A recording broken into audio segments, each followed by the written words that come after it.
Bismillahirrahmanirrahim. Assalamualaikum warahmatullahi wabarakatuh. Halo semuanya, perkenalkan saya Ahmad Ruslan Resin dengan NIM 4402246531126 kelas KS 3D Rekayasa Perancangan Mekanik. Pada kesempatan kali ini, saya akan membawakan materi tentang sistem kontrol modern dan PID. Untuk memudahkan pemahaman, mari kita gunakan contoh yang sederhana namun sangat penting di dunia industri, yaitu sistem pengendalian level air pada sebuah tangki. Bayangkan, sebuah tangki besar yang digunakan di pabrik kimia. Tangki ini harus menjaga ketinggian air tetap stabil. Kalau air terlalu rendah, pompa atau katup harus terbuka untuk menambah air. Kalau air terlalu tinggi, katup ditutup agar tidak meluap. Proses ini mungkin terlihat sederhana, tetapi coba bayangkan kalau kita harus menjaganya secara manual. Kita harus berdiri samping tangki setiap saat, terus-menerus memantau tinggi air, lalu membuka atau menutup katup secara manual. Jelas tidak efisien dan rawan kesalahan. Karena itu, sistem kontrol otomatis menjadi sangat penting dan disinilah peran PID controller. Nah, sumber materi. Sebelum lebih jauh, saya ingin menegaskan bahwa materi ini bukan hanya pendapat pribadi, tetapi disusun berdasarkan literatur yang kuat. Beberapa referensi utama saya adalah buku Modern Control Engineering karya Katsuhika Ogata, kemudian Feedback System karya Astrom dan Murray. Buku-buku ini sudah menjadi rujukan internasional bagi para insinyur dan mahasiswa teknik di seluruh dunia. Selain itu, saya juga merujuk pada beberapa penelitian teknik terkini, misalnya penelitian dari Jeffrey Handoko Putra dan Basa yang membahas penerapan PID di sistem industri nyata, serta tulisan dari Setiawan, Salma Tukiman, dan Nur Fadil Abdul. Jadi bisa dikatakan presentasi ini berdiri di atas fondasi teori klasik sekaligus penelitian modern. Nah, selanjutnya sistem kontrol. Apa itu sistem kontrol? Secara sederhana, sistem kontrol adalah mekanisme yang membuat suatu proses berjalan sesuai target. Dalam contoh tangki atau set point adalah ketinggian air tertentu, misalnya 70%. Sistem akan berusaha menjaga agar air tetap berada di angka itu. Caranya bagaimana? Sistem membaca kondisi nyata menggunakan sensor, lalu membandingkan dengan target. Kalau ternyata air lebih rendah, sistem memberikan perintah agar katup dibuka. Kalau terlalu tinggi, katup ditutup. Semua ini terjadi otomatis tanpa campur tangan manusia. Contoh lain dalam kehidupan sehari-hari adalah kulkas di rumah kita atau suhu di 5 derajat. Lalu, kulkas bekerja menyalakan dan memastikan kompresor agar suhu tetap stabil, atau kipas angin otomatis yang kecepatannya berubah sesuai suhu ruangan. Semua itu sebenarnya adalah sistem kontrol. Nah, dalam bidang teknik dan otomasi, sistem kontrol memiliki peran vital untuk mengatur dinamika suatu proses agar berjalan sesuai dengan target yang diinginkan. Menurut Ogata, serta Salma Tukiman, sistem kontrol dapat diartikan sebagai mekanisme yang dapat membuat output mengikuti nilai target atau set point. Sistem kontrol akan memastikan suhu tetap berada pada nilai tersebut walau ada perubahan dari luar seperti pintu yang terbuka atau perubahan cuaca. Nah, lanjut. Di sini ada feedback dan PID controller. Prinsip utama yang mendasari kerja sistem kontrol adalah umpan balik atau feedback. Seperti dijelaskan oleh Astrom dan Murray, keluaran sistem selalu diukur, kemudian dibandingkan dengan nilai target.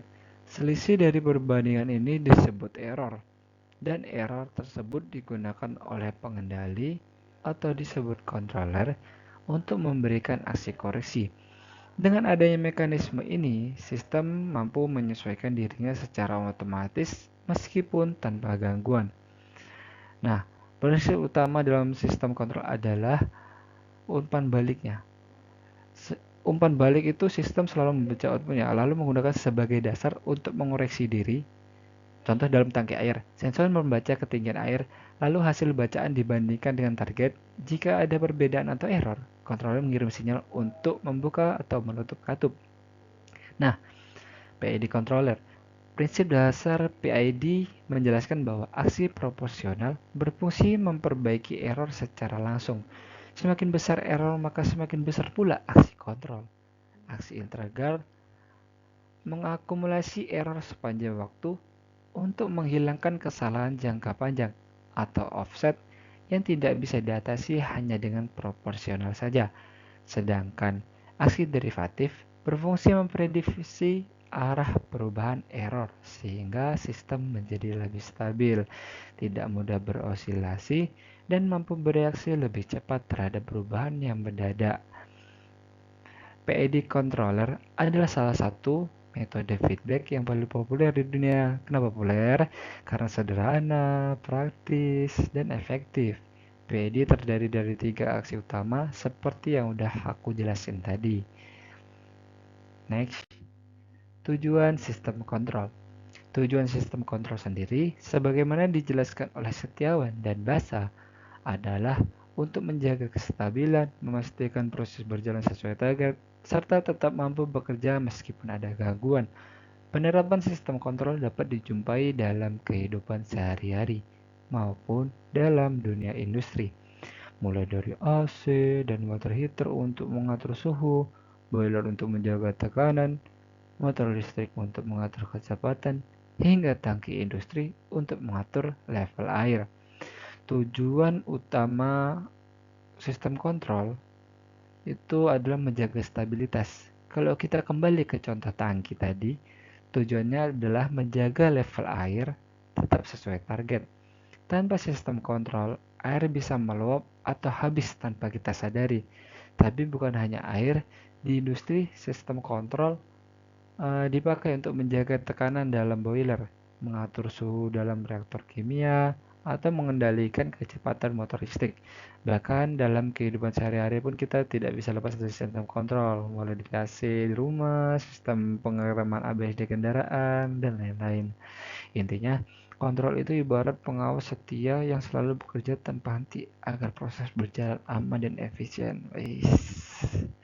Nah, untuk mewujudkan fungsi kontrol ini, dibutuhkan komponen utama yang terdiri dari set point sebagai nilai target, sensor untuk membaca kondisi nyata, controller, misalnya PID, untuk mengolah error, serta aktuator yang memberikan aksi nyata seperti motor, heater, atau katup. Nah, salah satu metode kontrol yang paling banyak digunakan adalah PID controller. Karena PID adalah algoritma kontrol klasik yang terdiri atas 3 komponen yaitu proporsional P, integral I, dan derivatif seperti yang sudah dijelaskan tadi. Oke, lanjut. Di sini ada komponen utama sistem kontrol. Komponennya ada 4. Yang pertama set point. Di sini nilai target diinginkan misalnya suhu 25 derajat Celcius. Nah, supaya sistem kontrol bisa bekerja, ada 4 komponen utama yang harus ada. Contoh kalau di pengendalian level air, misalnya 70% ketinggian air. Kedua, sensor. Sensor ini membaca kondisi nyata, bisa berupa level transmitter, sensor ultrasonik, atau sensor tekanan. Ketiga, controller. Jika dalam pengendalian air, inilah otak sistemnya. Controller menerima data sensor, menghitung error, lalu menentukan aksi yang tepat. Keempat, ada aktuator. Aktuator adalah tangan sistem yang melakukan tindakan nyata, misalnya membuka atau menutup katup. Kalau diibaratkan manusia, set point adalah tujuan kita. Sensor adalah mata yang melihat, controller adalah otak yang berpikir, dan aktuator adalah tangan yang bergerak. Keempatnya harus bekerja sama agar tujuannya tercapai. Nah, prinsip dasar PID.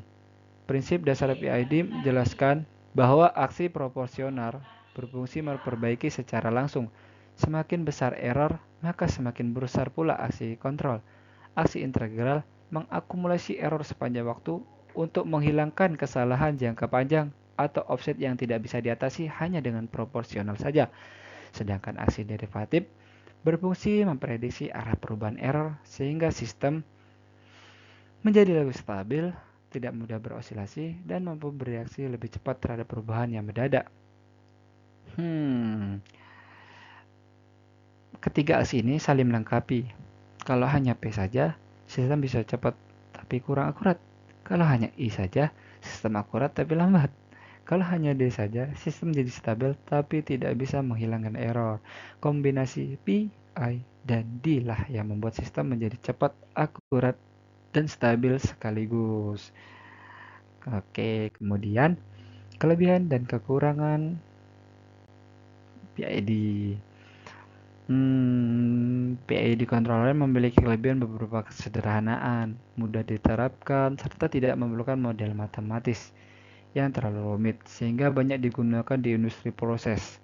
Namun, ada pula kekurangannya, yakni perlunya penyetelan parameter, tuning KPI dan KD agar sistem optimal, serta keterbatasan dalam menghadapi sistem yang sangat kompleks tanpa modifikasi tambahan. Nah, lanjut aja.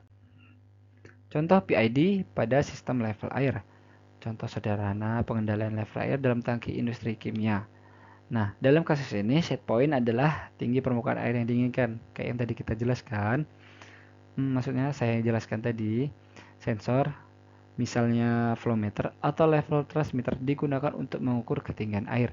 Jika air dalam tangki berada di bawah set point, controller akan mendeteksi error tersebut dan mengirim sinyal ke aktuator. Misalnya membuka katup suplai agar permukaannya naik. Sebaliknya, jika air terlalu tinggi, controller akan mengurangi aliran masuk atau bahkan membuka katup pembuangan.